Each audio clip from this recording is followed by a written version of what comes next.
Mukunda jewellers necklace Mela December 7 వరకు flat 9.9% VA offer ఈ నెల 7 వరకు అన్ని బ్రాంచ్ల్లో. మనతో పాటు ఉన్నారు బీఆర్ఎస్ విద్యా విభాగం రాష్ట్ర ఉపాధ్యక్షుడు తుంగబాల్ గారు ఉన్నారు. సార్తో మాట్లాడదాం. సార్ నమస్తే సార్. ఇప్పుడు రీసెంట్గా కాంగ్రెస్ ప్రభుత్వం ఏదైతే పాలసీ తీసుకొని వచ్చిందో దాని మీద మీ అభిప్రాయం ఏంటి సార్? అయితే కాంగ్రెస్ ప్రభుత్వం హిల్ట్ అనేది తీసుకొని వచ్చింది జీవో నెంబర్ 27. జీవో నెంబర్ 27ను వ్యతిరేకిస్తూ ఈరోజు ఐక్య విద్యార్థి సంఘాల ఆధ్వర్యంలో అన్ని విద్యార్థి సంఘాలను కలుపుకొని ఇవాళ సోమాజిగూడలో రౌండ్ టేబుల్ సమావేశం ఏర్పడియాడు. ఎందుకంటే ఈరోజు గ్రేటర్ హైదరాబాద్ పరిధిలో ఉన్నటువంటి ఇండస్ట్రియల్స్ ల్యాండ్స్ ఏదైతుందో Hyderabad industrials lands transformation policy అనేది ఏదైతే తీసుకొచ్చిండో దానికి సంబంధించి వ్యతిరేకిస్తూ జీవో నెంబర్ 27 వ్యతిరేకిస్తూ మేము 9,300 ఎకరాలు ఏదైతే ఉందో ఆ ల్యాండ్ను ఇవాళ ఆయనకు సంబంధించినటువంటి కొంతమంది వ్యక్తులకు ఇవాళ తక్కువ రేటుకు తక్కువ ధరకు ఇవ్వడానికి ఈ కాంగ్రెస్ ప్రభుత్వం ఏదైతే కుట్ర పండుతుందో దాన్ని తిప్పికొట్టాలని చెప్పేసి ఇలా అన్ని విద్యార్థి సంఘాల ఆధ్వర్యంలో ఇలా సోమాజ్ కూడా ప్రెస్ క్లబ్ వేదికగా రౌండ్ టేబుల్ సమావేశం ఏర్పడింది. ఎందుకంటే దాదాపు 5 లక్షలకు సంబంధించినటువంటి విలువైనటువంటి భూములు ఇలా 5,000కు మాత్రమే అమ్ముకున్నటువంటి పరిస్థితి తీసుకొచ్చింది రేవంత్ రెడ్డి సర్కారు. కాబట్టి దాన్ని పూర్తిగా మేము వ్యతిరేకిస్తున్నాం. లేని పక్షంలో యావత్ తెలంగాణలో ఉన్నటువంటి అన్ని విశ్వవిద్యాలయాలు కూడా రౌండ్ టేబుల్ సమావేశాలు నిర్వహిస్తాం, భవిష్యత్ కార్యాచరణ చేస్తాం. ఎందుకంటే తెలంగాణకు ఆనాడైనా ఈనాడైనా తెలంగాణ ఉద్యమంలో మొదటి వరుసలో ఉండి కేసీఆర్ గారి నాయకత్వంలో అన్ని విద్యార్థి సంఘాలను కలుపుకుని తెలంగాణ రాష్ట్రాన్ని సాధించినటువంటి నాయకులుగా ఈరోజు తెలంగాణ రాష్ట్రకు అన్యాయం జరుగుతుంటే గ్రేటర్ హైదరాబాద్ ఉన్నటువంటి భూములను అక్రమంగా అమ్ముకుంటాం అడ్డికి పావుచారంటే ఎవరు ఊరుకునే పరిస్థితి లేదు.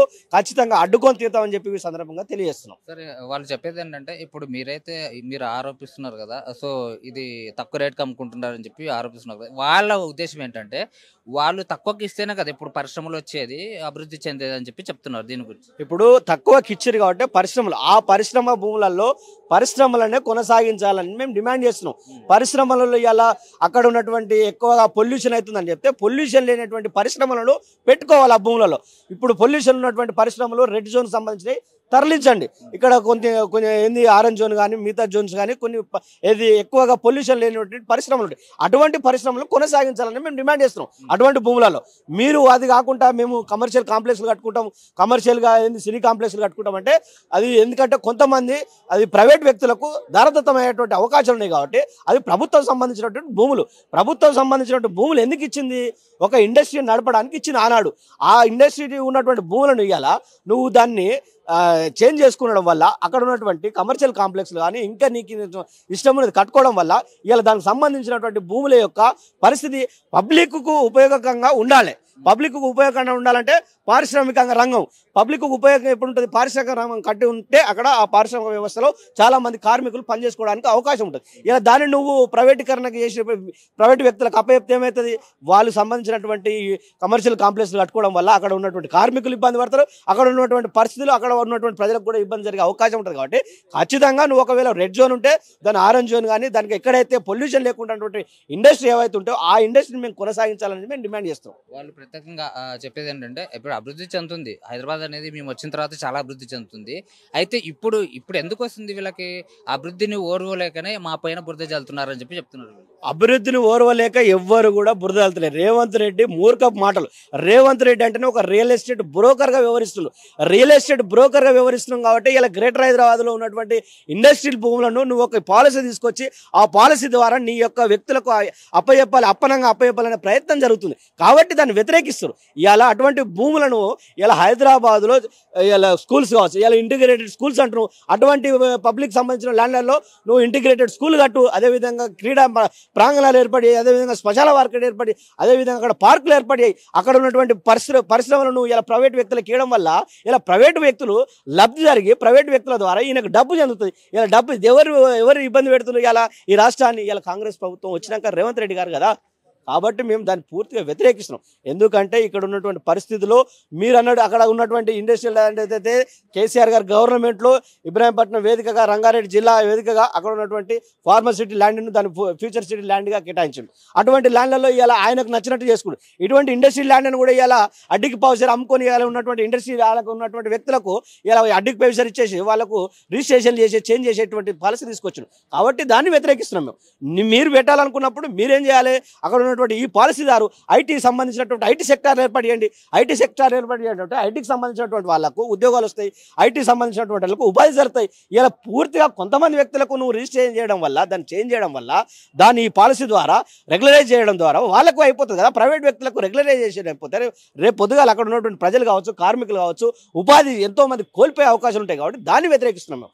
కాబట్టి దాన్ని ఎట్లా బయటకు వచ్చిందని చెప్పి రేవంత్ రెడ్డి అలా ఆయనకు సంబంధించినటువంటి క్యాబినెట్ మీటింగ్లో ఆయన దాని మీద ప్రక్షాళన చేయాలని చెప్పి ఆయన ప్రయత్నం చేసిండు. ఇక్కడే మేము అడ్డుకున్నందుకు ఇలా కేసీఆర్ గారు, కేటీఆర్ గారు నాయకత్వంలో ఇలా ఈ గ్రేటర్ హైదరాబాద్ పరిధిలో ఉన్నటువంటి అన్ని పార్టీకి సంబంధించిన బీఆర్ఎస్ పార్టీకి సంబంధించినటువంటి మాజీ మంత్రులు, ఎమ్మెల్యేలంతా కూడా వివిధ బృందాలుగా ఏర్పడి అక్కడ ఉన్నటువంటి కార్మికుల యొక్క కష్టాలు తెచ్చుకోవడానికి వాళ్ళు బయలుదేరినటువంటి పరిస్థితి. దానిలో భాగంగానే ఇలా అన్ని విద్యార్థి సంఘాలను కలుపుకొని ఇలా సోమాజిగూడ వేదికగా మేము అన్ని విద్యార్థి సంఘాల ఆధ్వర్యంలో ఐక్య విద్యార్థి సంఘంగా ఇలా ఇక్కడికి వెళ్ళి కొన్ని నిర్ణయాలను కూడా, కొన్ని తీర్మానాలు కూడా చేయడం జరిగింది. ఖచ్చితంగా రానున్న రోజుల్లో భవిష్యత్ కార్యాచరణ ఉంటుంది. ఖచ్చితంగా ఆ పాలసీని జీవో నెంబర్ 27 రద్దు చేసుకున్నంత వరకు కూడా పోరాటం కొనసాగుతుందని కూడా సందర్భంగా తెలియజేస్తున్నాం. ప్రస్తుతం మనతో పాటు ఉన్నారు బీఆర్ఎస్వి నగర నాయకులు కల్వ నితీష్. సార్తో మాట్లాడదాం. సార్ నమస్తే.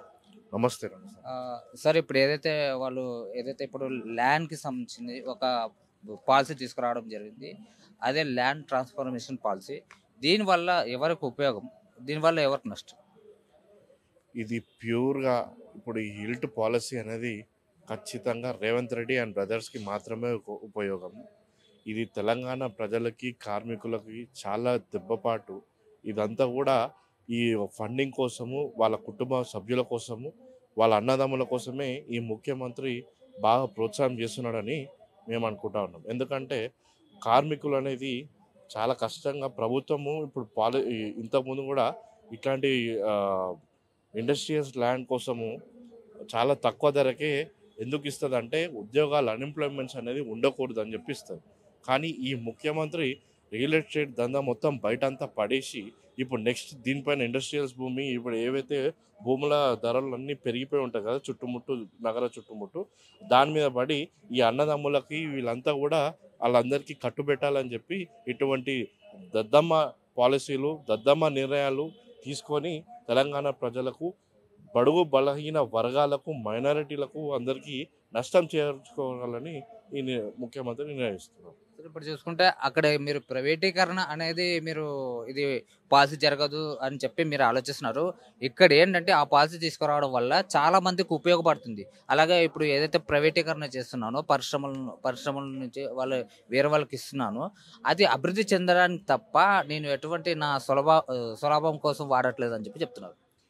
ఏం ఉపయోగపడతాయండి? ఎవరికి ఉపయోగపడతాయి? నీకు, నీ అన్నదమ్ములకు తప్ప. ముఖ్యమంత్రి గారు నీకు, నీ అన్నదమ్ములకు తప్ప ఎవరికి ఉపయోగపడతాయి? నీ పార్టీ నేతలకు తప్ప ఇంకెవరికి ఉపయోగపడతాయి? అరే ఉన్నాయి, నువ్వు ఇచ్చిన హామీలు నెరవేర్చు, అది ఉపయోగపడతాయి. తెలంగాణ ప్రజలని నమ్మినందుకు నువ్వు ఇచ్చిన హామీలు, 420 గ్యారంటీలు, 6 ఇప్పుడు ఏవైతే పథకాలు మీరు చెప్పారో అవి అమలుపరచండి. ఫ్రీ స్కూటీ అన్నారు, మహిళలకు ఇచ్చే 2500 అన్నారు, పెన్షన్ పెంచుతా అన్నారు. డిసెంబర్ 9 మొత్తం మన ప్రభుత్వం ఏర్పడంగానే నేను ముఖ్యమంత్రిగా ప్రమాణ స్వీకారం చేయగానే వచ్చేసేయండి 4000 పెన్షన్ అన్నారు. ఇన్ని విధంగా ఎన్నో హామీలు చేసిరు. మీరు దాన్ని నెరవేర్చుకోలేకపోయారు. కానీ ఇప్పుడు వచ్చి ఇట్లాంటివి అన్నీ ఉపయోగపడతాయి. అరే ఫస్ట్ నువ్వు ఇచ్చిన హామీలు నెరవేర్చండి ముఖ్యమంత్రి గారు, దాని తర్వాత ఇవన్నీ మీద తర్వాత మాట్లాడవచ్చు. ఎందుకంటే కార్మికులది వాళ్ళ కష్టం ఏదో వాళ్ళ కోసం గత ప్రభుత్వాలు కూడా ఇంతకుముందు భూములు తక్కువ రేటుకి ఎందుకు ఇవ్వడం జరుగుతుంది? వాళ్ళకి తక్కువ అంటే ఉపాధి కల్పన అనేది ఎక్కువ ఉండి పబ్లిక్కి ఉపయోగపడేది కాబట్టి తక్కువ రేటుకి ఇవ్వడం జరుగుతుంది. ఇప్పుడు నువ్వు వచ్చి పాలసీలు చేంజ్ చేసి నీ అన్నదమ్ముల కోసం, నీ సొంత ప్రయోగాల కోసం చేస్తే తెలంగాణ ప్రజలు చూసుకుంటూ ఊరుకోరు. ఆల్రెడీ డిసైడ్ అయి ఉన్నారు. ఎప్పుడు ఎన్నికలు వచ్చినా నెక్స్ట్ బీఆర్ఎస్ పార్టీని అధికారంలోకి తీసుకొస్తామని తెలంగాణ ప్రజలంతా కూడా వేచి చూస్తున్నారు. అయితే ఇప్పుడు గతంలో చూసుకుంటే ఏదైతే కాంగ్రెస్ ప్రభుత్వం ఉందో ఉద్యోగాలు లక్షలు ఇవ్వడం జరిగింది. అయితే ఇప్పుడు రీసెంట్గా చూసుకుంటే 40,000 ఉద్యోగాలు ఇస్తామని చెప్పడం జరిగింది రేవంత్ రెడ్డి గారు. దీని గురించి మీరేమంటారు? ఆయన ఒక్క ఉద్యోగం కూడా ఇవ్వలేదండి. అన్నీ కూడా పాత గవర్నమెంట్లో పాస్ అయినాయి. ఇప్పుడు ఆయన ఏదో లెటర్లు ఇచ్చేసి ఆయన ఇచ్చినట్టు ఫీల్ అయిపోతున్నాడు. అది తీసుకున్న ఉద్యోగి ఏదైతే విద్యార్థి ఉంటారో అతనికి తెలుసు, ఇప్పుడు చదువుకునే పోయే విద్యార్థులందరికీ కూడా తెలుసు. ఈయన కొత్తగా ఇస్తా అన్న ప్రతి ఏదైతే హామీలు ఇచ్చాడో 2 లక్షల నోటిఫికేషన్లు అని చెప్పి దాన్ని విడుదల చేయమని ఆల్రెడీ 2 ఏళ్ళు అయిపోయింది. ఈయన చెప్పిన ఒక్క మాటని నిలబెట్టిన అండి. ఒక్క మాట మీరు చెప్పండి. అరే స్టార్టింగ్ కాగానే సీఎం కాన్వెంట్ ఆపరు అని అన్నారు, సిగ్నల్ ఫ్రీ అన్నారు. ఇప్పుడు ఏముందండి, ఎక్కడ చూసినా ఆయన కోసం గంటలుగా పబ్లిక్లందరినీ కూడా ఇబ్బంది పెడతా ఉన్నారు ట్రాఫిక్ జామ్గా. నెక్స్ట్ ఆ ప్రగతి భవనాన్ని తీసేసి మొత్తం పబ్లిక్ కోసమే 24 గంటలు ఓపెన్ ఉంటుంది, దాంట్లో పబ్లిక్ సమస్యలు వచ్చి చెప్పుకోవచ్చు అన్నాడు. ఇంతవరకు అదేమన్నా నడుస్తుందా? దాని గురించి ఒక్క స్పందన ఉందా? అక్కడ నుంచి ఒక్క ఫైల్ అయినా మూవ్ అయిందా? మొత్తం అవన్నీ దుమ్ము అయిపోయినట్ట ఫైల్ అన్నీ నిండి. అంటే ఈ విధంగా నోటికి ఏదో వస్తుంది మాట్లాడడం, హామీలు ఇవ్వడం, కానీ ఒక్కడు కూడా నెరవేర్చే దమ్ములు లేకుండా మళ్ళీ ఇటువంటి అన్ని లేనిపోని, అంటే ఇప్పుడు ఒక దాని గురించి ఆలోచిస్తే ఇంకో కొత్తగా ఆలోచించి తెలంగాణ పబ్లిక్లందరినీ కూడా కన్ఫ్యూజన్లో పెట్టడం ఈ ముఖ్యమంత్రి టాలెంట్. ఇవే దందాలు, ఇవే లెక్కలు. అప్పుడు బ్యాగ్ డైరెక్ట్ ఇచ్చి దొరికిన దొంగ ఈ ముఖ్యమంత్రి. ఇప్పుడు ఆయన చెప్పే మాటలు మేము నమ్మడము, దాన్ని మీరు మళ్ళీ ప్రశ్నించడము చాలా విడ్డూరంగా ఉంది ఇది. సరే, ఇంకో లాస్ట్ ఏంటంటే మనకి ఇప్పుడు బై ఎలక్షన్స్ ఏదైతే జూబ్లీస్ అయిపోయినాయి, ఇప్పుడు ఖైరతాబాద్ బై ఎలక్షన్స్ రాబోతున్నాయని చెప్పి చాలా మంది చెప్తున్నారు. అయితే ఖైరతాబాద్లో మేమే గెలుస్తున్నాం, కాంగ్రెస్ ప్రభుత్వమే గెలుస్తుంది. ఎందుకంటే ప్రభుత్వం తరఫున చాలా మంది ఏంటంటే మా సైడ్ ఉన్నారు, ప్రజలు ఎవరైతే ఉన్నారో. మన జూబ్లీస్ రీసెంట్గా చూసుకుంటే మంచి మెజారిటీతో గెలిపించడం జరిగింది. మళ్ళీ ఇక్కడ కూడా మేము గెలుస్తా ఉన్నామని చెప్పి చెప్తున్నారు.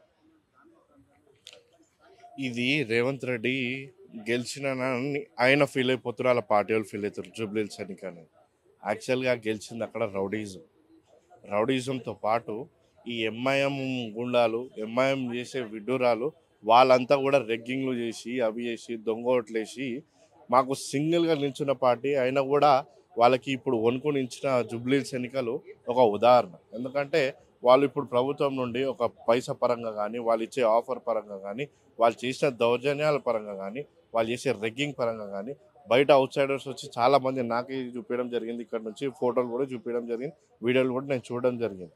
అంటే బయట ఏరియాలో కూడా ఇక్కడ ఓటేసిపోయారు. అంటే అది పెద్ద గెలుపు కాదని యావత్ తెలంగాణ ప్రజలంతా కూడా భావిస్తున్నారు. ఇప్పుడు వచ్చే ఎన్నికల్లో ఖచ్చితంగా ఈ దానం నాగేందర్ అనే వ్యక్తి ఖచ్చితంగా రాజీనామా చేయక తప్పదు. ఎందుకంటే ఖచ్చితంగా న్యాయస్థానాలు కూడా ఆల్రెడీ చెప్పి ఉన్నాయి, స్పీకర్ గారు నిర్ణయం తీసుకోవట్లేదు. అంతా కూడా ఇప్పుడు ఇక్కడ నడిచేది కూడా ఈ రేవంత్ రెడ్డి అనేటోడు ఉట్టి తోలు బొమ్మ లాంటోడు. మొత్తం డైరెక్షన్ మాత్రం ఆంధ్ర పెద్దలు చంద్రబాబు నాయుడు డైరెక్షన్లో నడుస్తూ ఉన్నారు. ఖచ్చితంగా ఏ ఎలక్షన్ వచ్చినా జూబ్లీహిల్స్ మొన్న అయిపోయింది, వాళ్ళు ఇది చేసారు. ఖచ్చితంగా నెక్స్ట్ కూడా మా విధానాలు మా ఏదైతే ఉంటుందో నెక్స్ట్ ముందు పోయేది, ఖచ్చితంగా దాన్ని మంచి చెడు చూసుకొని ఇటువంటి రౌడీసాన్ని ప్రోత్సహించకుండా తెలంగాణ ప్రజలు కూడా మొత్తం అప్రమత్తంగా ఉండి బీఆర్ఎస్ పార్టీని తెద్దామని నిర్ణయించుకొని ఉన్నారు. ఏ ఎన్నికలు వచ్చినా నెక్స్ట్ సిటీల నగరంలో కానీ మొత్తం యావత్ తెలంగాణలో కానీ బీఆర్ఎస్ జెండా ఎగరడం ఖాయం.